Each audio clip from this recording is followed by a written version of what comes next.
कारण है डब्ल्यूबीसी यानी कि टीएलसी के कम होने का। उसमें सर्वप्रथम जो कारण आता है वो है ड्रग्स, यानी कि कुछ प्रकार की दवाइयों का यूज, जिसके अंदर कुछ प्रकार की एंटी एपिलेप्टिक यानी कि खींच की दवाइयां, कुछ प्रकार की एंटी एलर्जिक दवाइयां और कुछ प्रकार के इवन एंटीबायोटिक्स का यूज, जिसकी वजह से डब्ल्यूबीसी काउंट 4000 से कम हो सकते हैं, यानी कि ल्यूकोपीनिया हो सकता है। तो पहला कारण डब्ल्यूबीसी काउंट्स कम होने का वो होता है दवाइयों का यूज। दूसरा कारण ऑटो इम्यून डिजीजेस, जिसका मतलब ये होता है कि कुछ ऐसे बीमारियां, ऑटो इम्यून बीमारियां, जिसके अंदर अपना ही शरीर अपने ही डब्ल्यूबीसीज को तोड़ने लग जाता है, नष्ट करने लग जाता है। वह दूसरा प्रमुख कारण है जिसकी वजह से डब्ल्यूबीसी काउंट्स कम हो सकते हैं।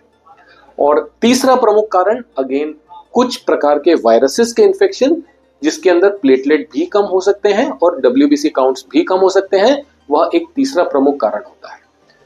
चौथा प्रमुख कारण कई बार लिवर की दिक्कतों की वजह से, कुछ लोग होते हैं जिनको लिवर का डैमेज होता है, क्रोनिक लिवर डिजीज होती है, उन प्रकार के व्यक्तियों के अंदर स्प्लीन का साइज बढ़ने की वजह से, सीएलडी की वजह से डब्ल्यूबीसी काउंट्स नॉर्मल के मुकाबले में कम रह सकते हैं।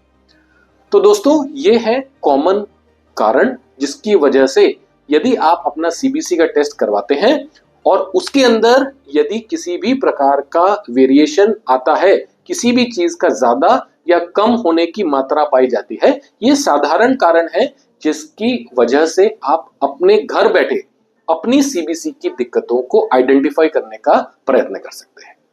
किंतु हिदायत ये दी जाती है, यदि इस प्रकार की कोई भी समस्या हो, अपने नजदीकी हेमेटोलॉजिस्ट से जरूर संपर्क करें और उनसे ये सवाल करें कि मेरे सीबीसी की रिपोर्ट्स के अंदर जो गड़बड़े आ रही है उसका प्रमाणित कारण क्या है।